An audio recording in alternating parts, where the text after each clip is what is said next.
Hello दोस्तों, नमस्ते, प्रणाम। मैं घूंघट वाली 960 अपने यूट्यूब चैनल में आप सभी का स्वागत करती हूँ।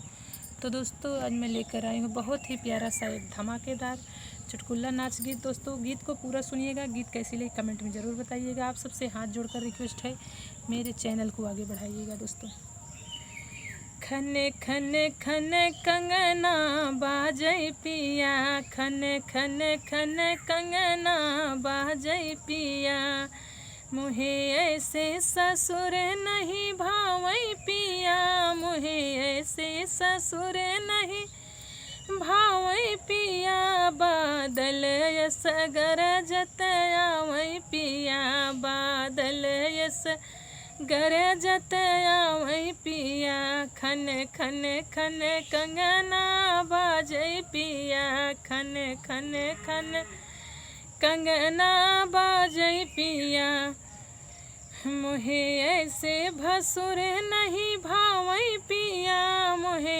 ऐसे भसुर नहीं भावई पिया, बाघे जैसन हो करत आवई पिया, बाघे जैसन हो करत आवई पिया, खन खन खन कंगना बाजई पिया, खन खन खन कंगना बाजई पिया, मुहे ऐसे देवर नहीं भावई पिया, मुहे ऐसे देवर नहीं भावई पिया, सांपे जैसन सनकत आवई पिया, सांपे जैसन सनकत आवई पिया, खन खन खन कंगना बाजई पिया, खन खन खन कंगना बाजई पिया।